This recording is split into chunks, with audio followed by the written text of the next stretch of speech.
Bang, bang.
The paper trail.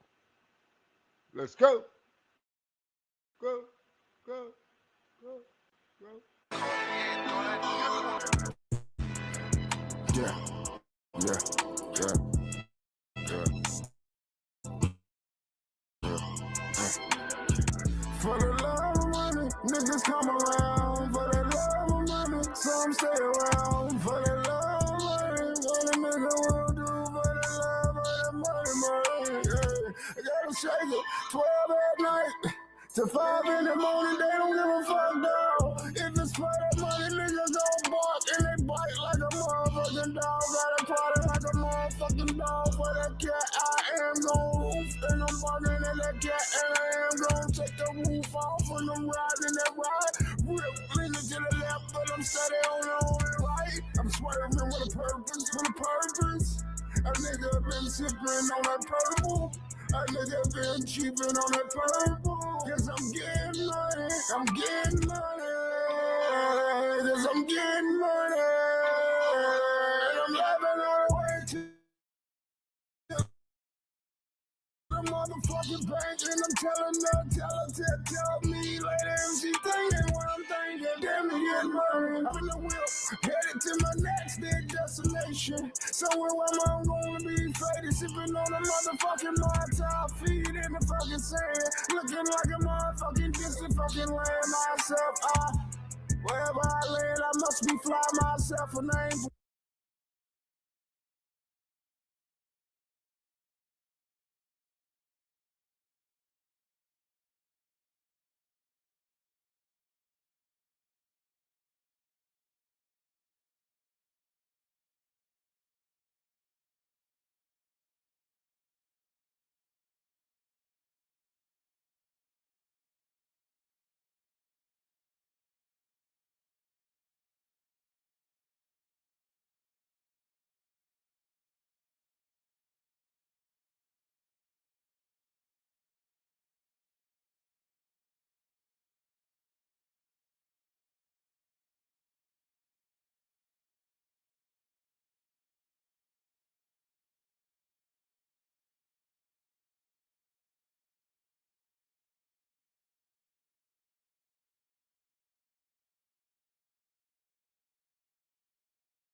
Federal Writers Project from 1936 to 1938.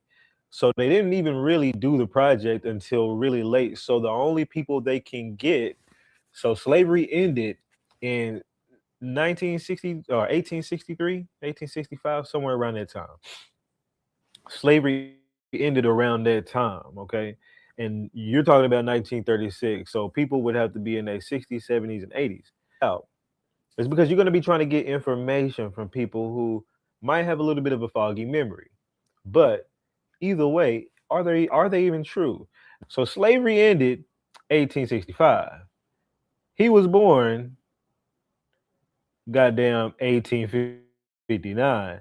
That means he was at max. This nigga was a 6-year-old slave. Okay.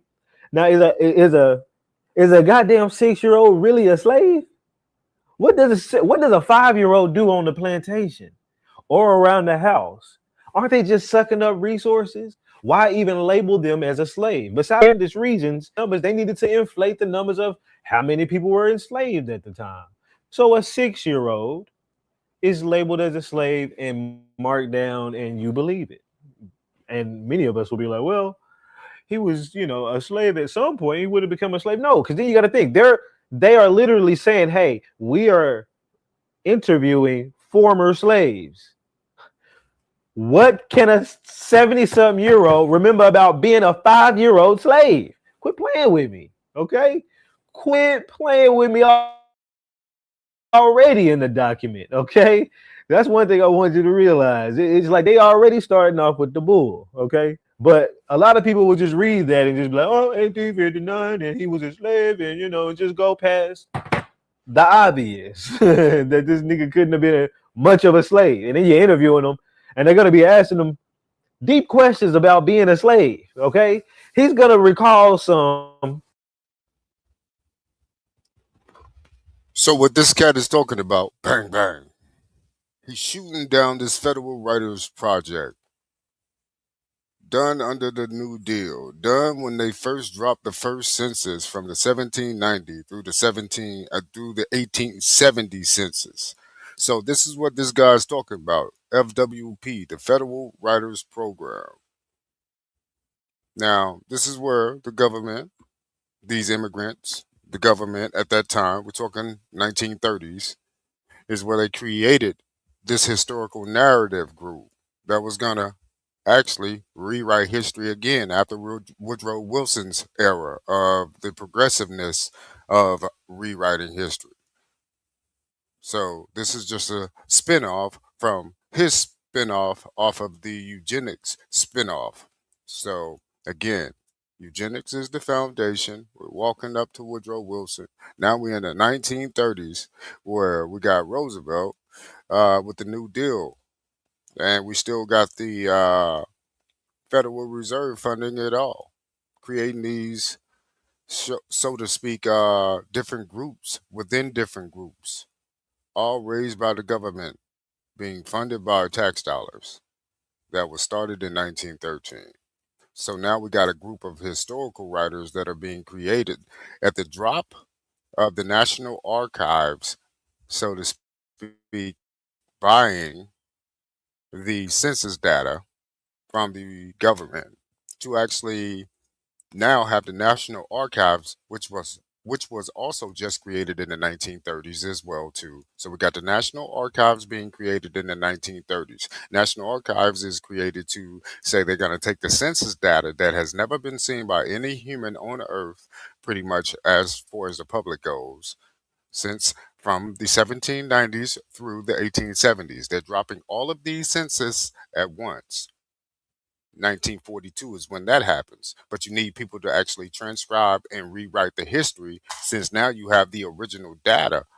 I wouldn't even say it was the original data,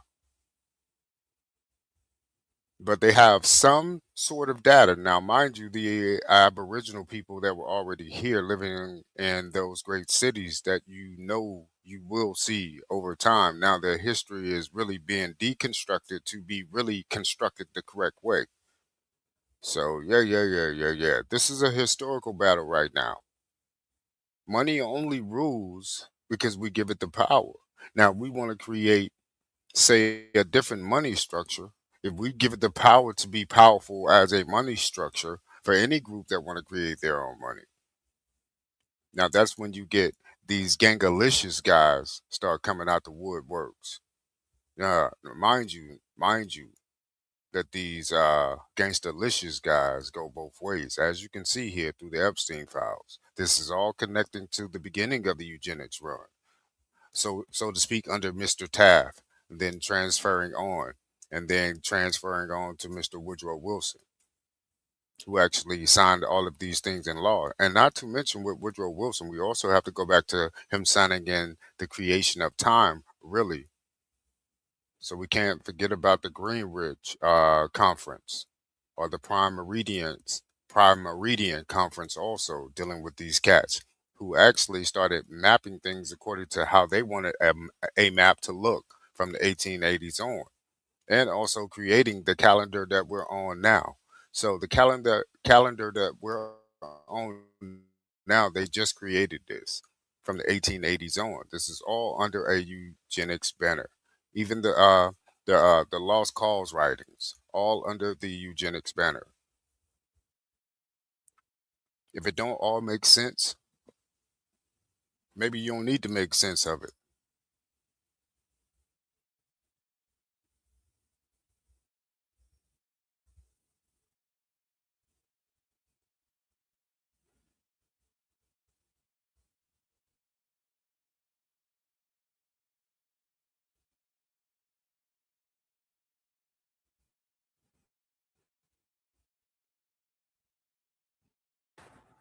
He's gonna.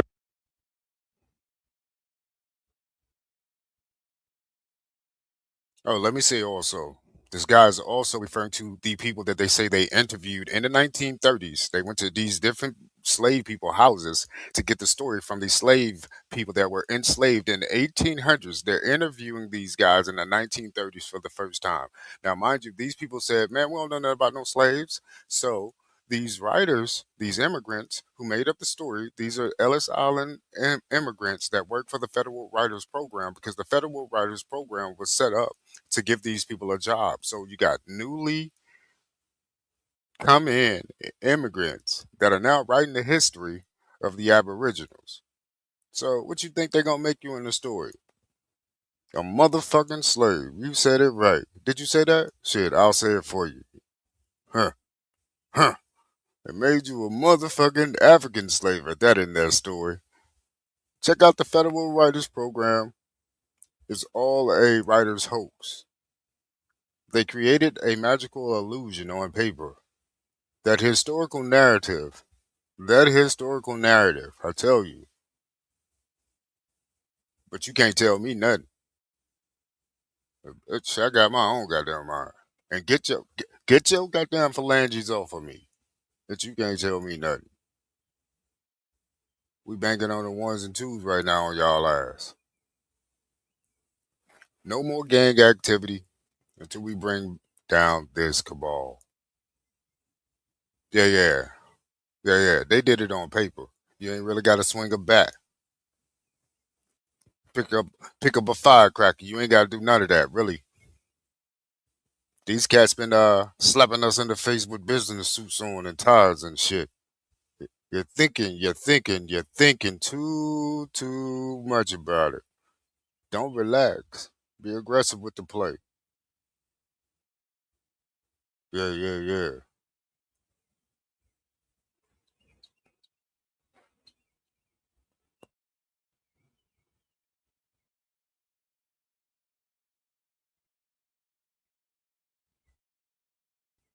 But a lot of it, the obvious that this nigga couldn't have been much of a slave, and then you're interviewing him, and they're gonna be asking him deep questions about being a slave. Okay, he's gonna recall some. He's gonna recall some very. Let me turn this down some. He's gonna recall some very outlandish type of situations from his days in slavery. But again, keep in mind as I go through this document that this nigga is under 6 years old this time. Okay, just keep that in mind. That's why you got to pay attention. Have discernment. Okay. So let's go through here. So he was born enslaved in Mississippi in 1859, right? As a newborn slave, he jumped on the plantation right away, nigga. They slapped him on the back with their whip and got the cracking on the cotton. I'm just playing. I'm playing. Okay, let me get on to it. He was very severe with his slaves. So Mr. Westbrook was severe with his slave, but I guess Mr. Wamble wasn't. So severe with his slaves, and none of them were permitted to leave the farm. If they did leave the farm and were found outside, they were arrested and whipped. Okay. Now, where are they getting this information from? Because again, this is supposed to be an interview of a slave. So far, it's just been story time of the Federal Writers Project government nigga. Okay. Mr. Wham was blah blah blah, and he had a this, and his grandfather worked as a that, and Mr. Wamble never hit the slaves, but Mr. Westbrook had hit all his slaves severely, and the nigga, a 5-year-old can't tell you all of this, can't remember all that. 5-year-old ain't even gonna remember that nigga Westbrook. Okay, these people are crazy. Okay, the Westbrook was mortified, and one of the overseers would come and take the slaves home where he would again be whipped. The slave was tied to a cedar tree or post and lashed with a snake whip. How does he know what the fuck is?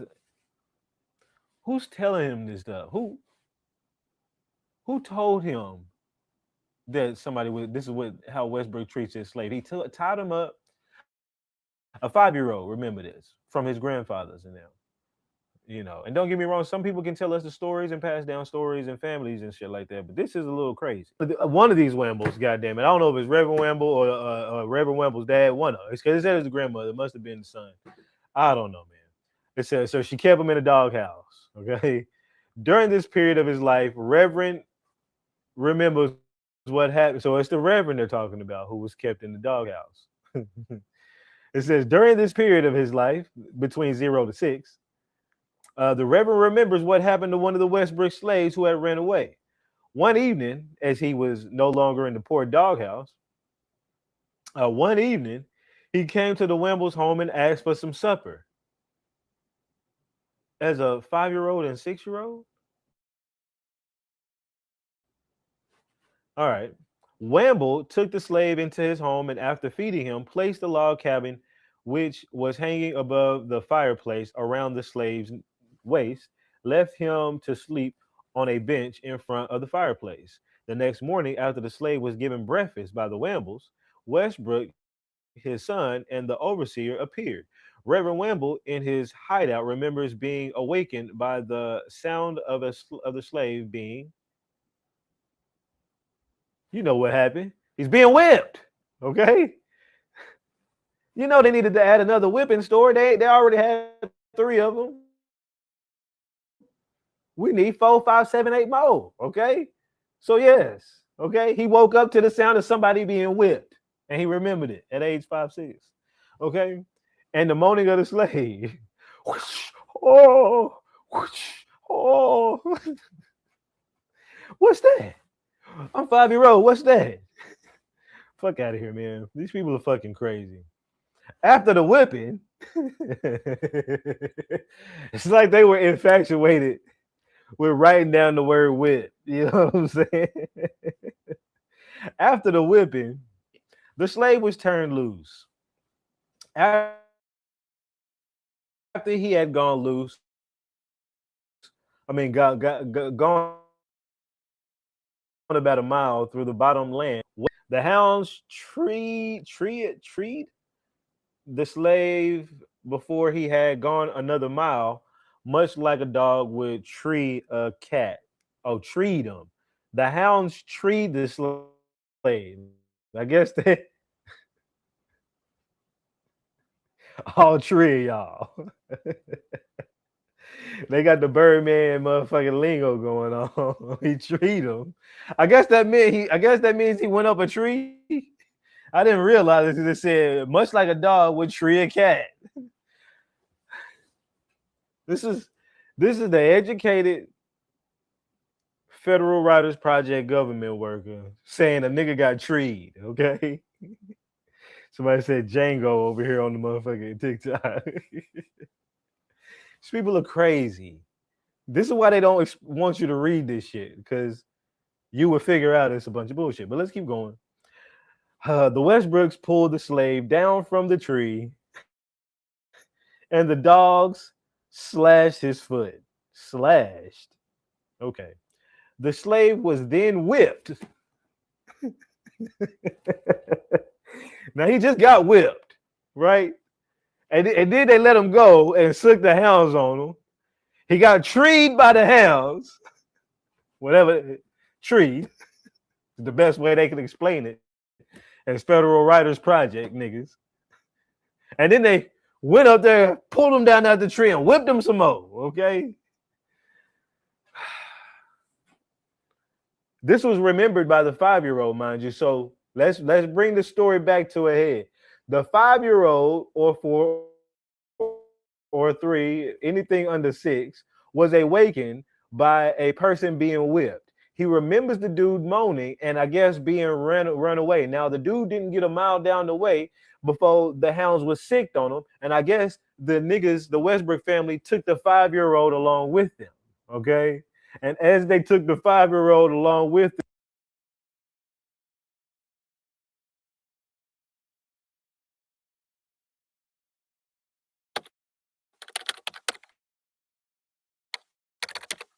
What was the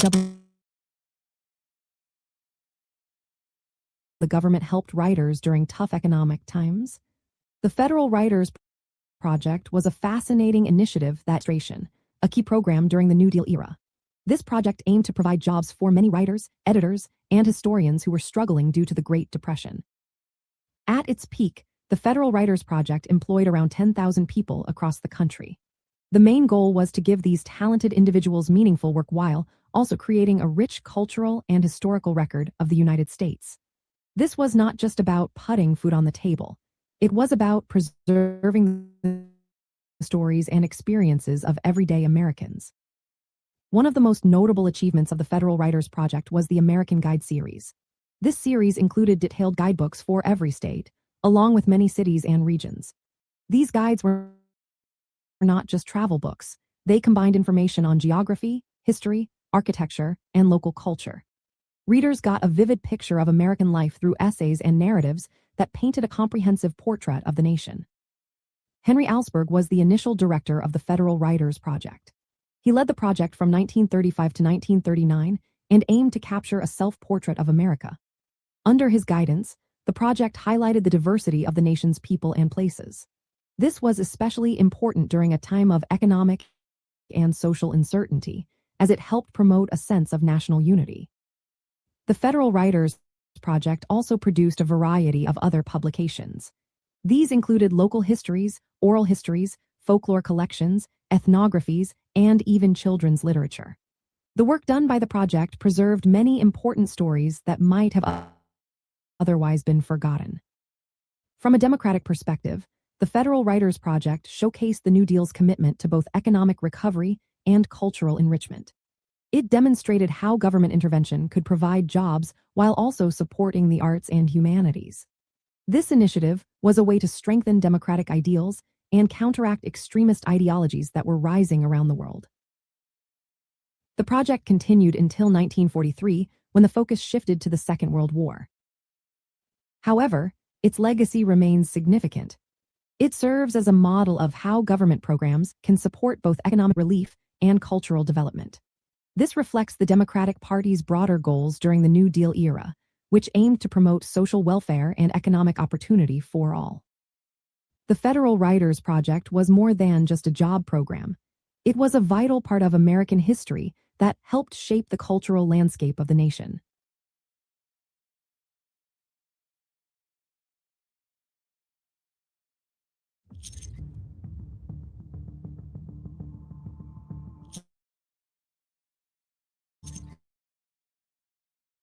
Have you ever had the feeling that someone is watching you? Not paranoid. Not crazy. Suspect or profitable. That's not a feeling. That's reality most people have never heard. Palantir Technologies. We all live in the same situation. Every day we generate data, every purchase, every Google search, every doctor's visit, every tax return, every social media post. This data is collected and then something happens that gets rejected. Why? Algorithm decided. Your health insurance denies treatment. Why? Not in profile. You get extra screening at the airport. Why? Random.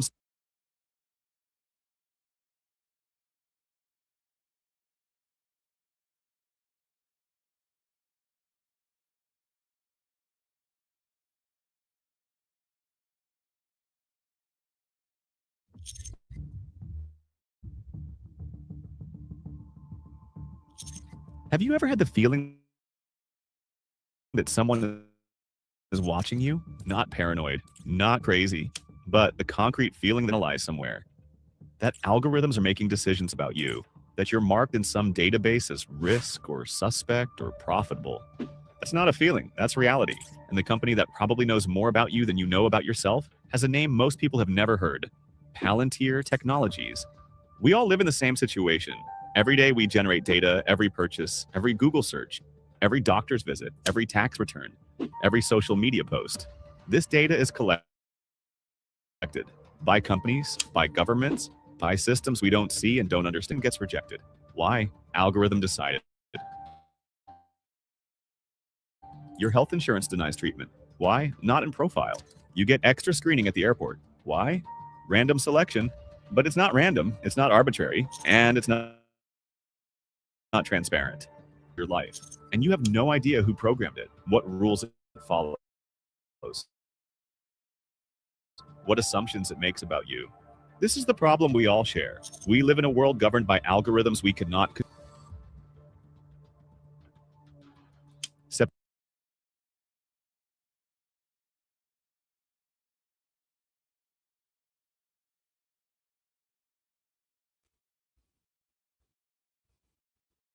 Bang, bang. Basically, modern day eugenics. Digitized. Huh? The American intelligence versus artificial intelligence, AI versus AI. Bang, bang. Yo, JE, got your hands and feet in the pot. Everywhere. Huh? Everywhere and never nowhere, huh? Mr. Somebody, huh? Jesus! Found your ass on the paper trail. Behind buckets of dollars you printed. I mean, you and your minions printed. And then you go out here and try to be part of the regular normal people by playing these different characters with your little pseudonym people you put out here all over the world. Look, I'm telling you, these incubator babies were not for no reason. Now, you can keep a few of them and train them up. You can send some of them out there docile just to throw off the algorithm to life as we know it. Now, again, where did these boxcar kids come from? Where did these indentured servants actually come from? Again, they say they came from Europe, but do we really know they came from Europe? I mean, we got records of them coming here on Ellis Island. And from that point on, these people could erase their background and become whoever they wanted to be. Unbeknownst to you, you don't know that these people really don't got a background. They just made up their history to be this big bad monster. But they wanted the incubator babies too. So,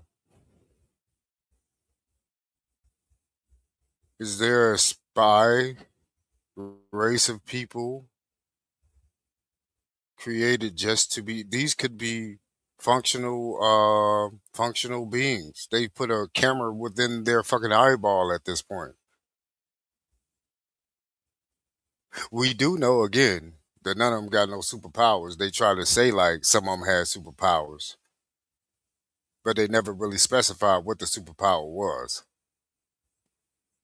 And again, even in the files, Epstein is calling his own people bullshit. Man, I don't know.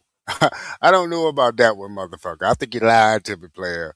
Don't find yourself on a lie. Don't wake up dead, motherfucker. Shit feels different when you wake up dead.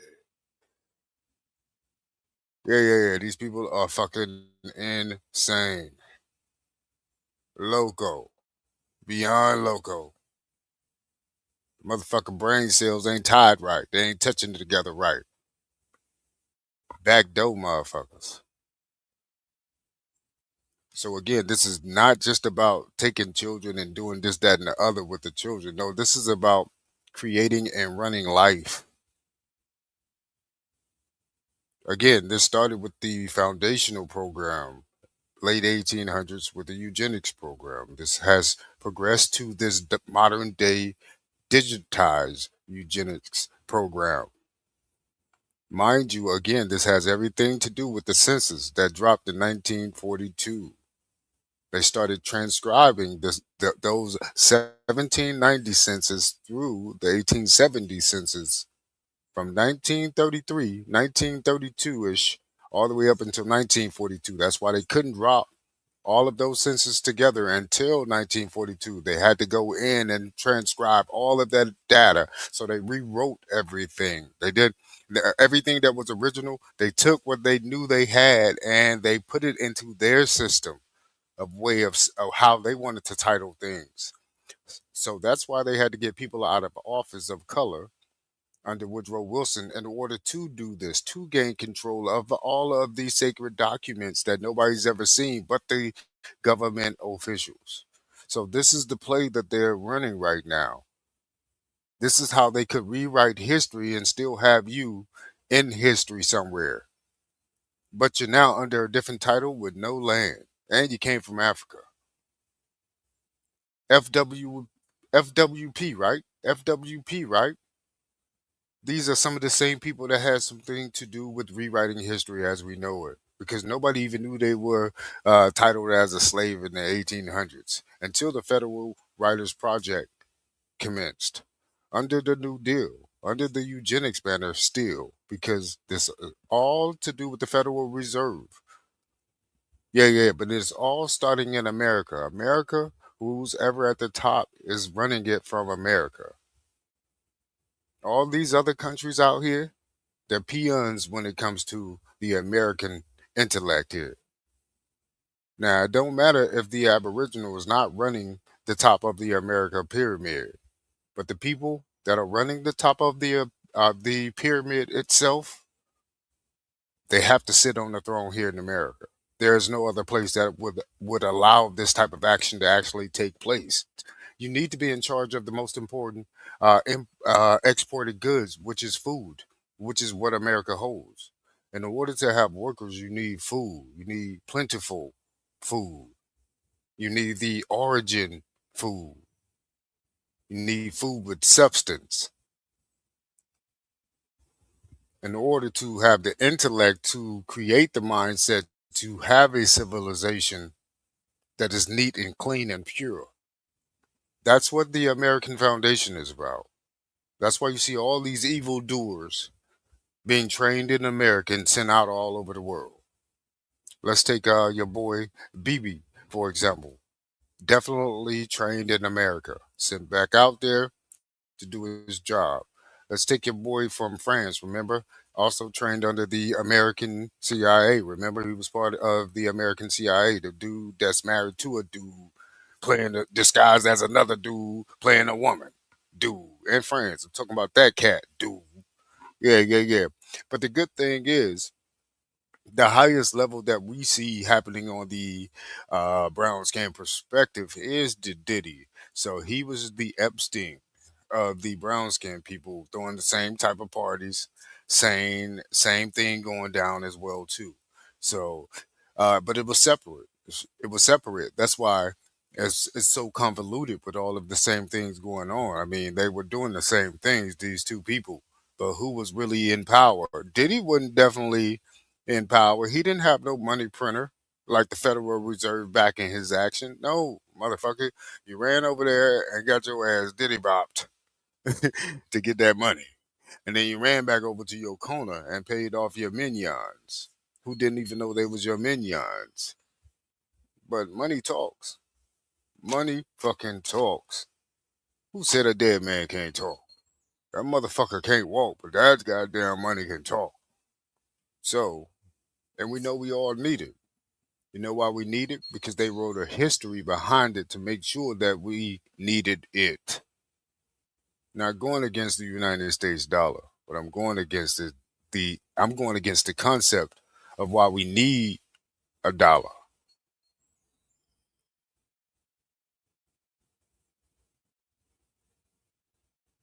And when you need something and not want it, they can write your history.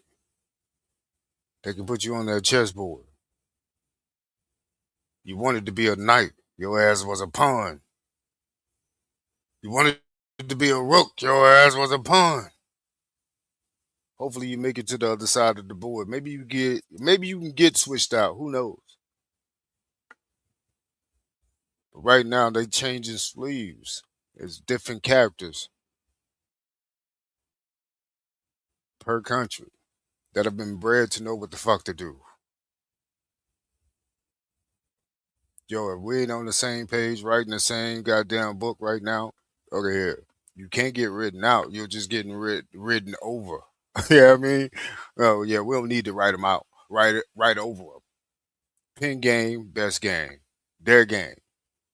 And they ain't got no shame right now. Bang, bang.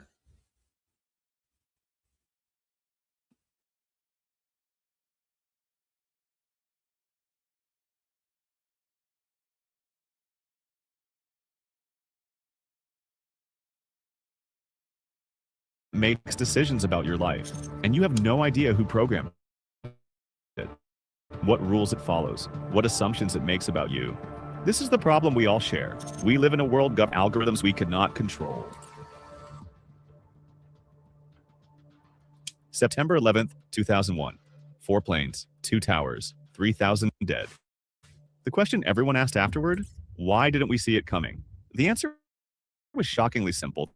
The data was there. The CIA had information. The FBI had other information. The NSA was collecting data, but nobody connected the dots.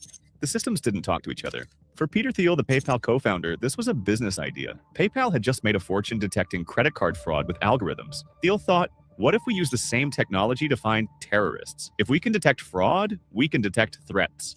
In 2003, he founded Palantir Technologies.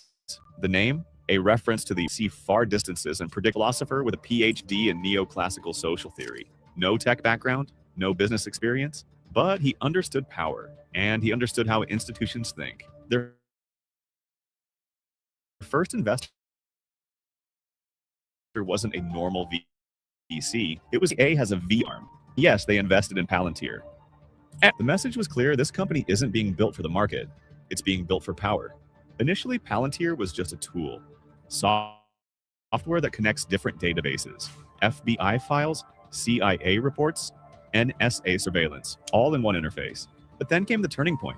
In 2013, Alex Karp described the new product with a word the lawyers hated, kill chain. In his own words, we call it the kill chain in private. In public, the lawyers have some innocent formulation like technology for improving unwanted blah blah blah. But for me, it's the kill chain. Kill chain. Sounds good. What does that mean? A kill chain is the tier software became part of this chain.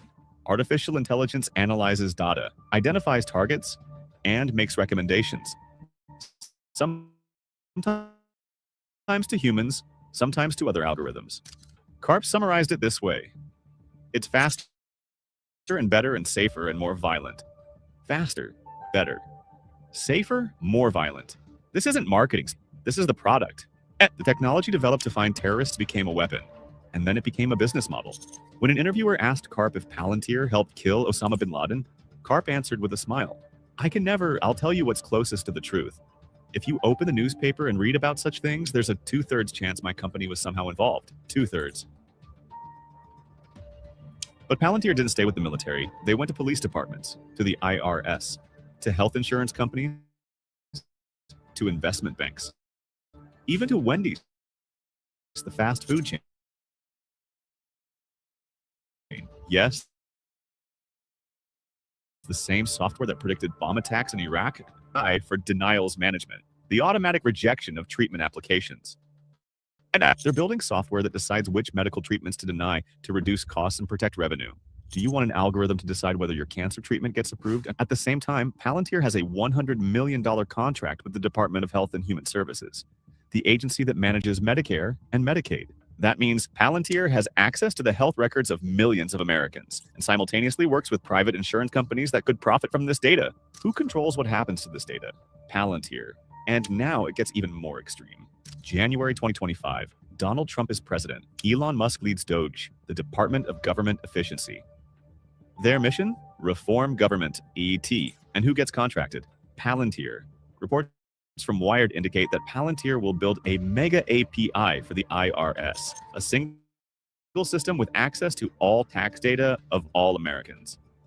Not just viewing, all modified data. Palantir's CTO Sham Sankar said, "We continue to work toward becoming not an operating system, the central operating system. Just like Windows runs on your computer, Palantir wants to run on the entire American government." And here's the kicker. Palantir has a special share structure. The founders, Peter Thiel and Alex Karp, have Class F shares that give them 49.99% of voting rights. Always. That means you cannot control Palantir. Nobody can fire them. They have lifetime veto power over the company that wants to become the operating system of government.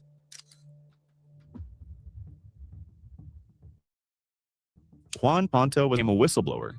In his words, if you're able to take a step back and really see all the narratives and how they were shaped, your whole world starts falling apart. He describes what's really happening. We're moving closer to governance by algorithms, subjected to the decisions of the people who create these AI systems. And then the warning that affects us all. It's not about whether you're actually in danger when you speak. It's just the idea that someone is watching you that's enough to drive people into silence. This is the problem we all face. We live in a world where algorithms make decisions about us, but we have no transparency, no control, no accountability. So what can we do? First, awareness. You can't fight a system you can't see.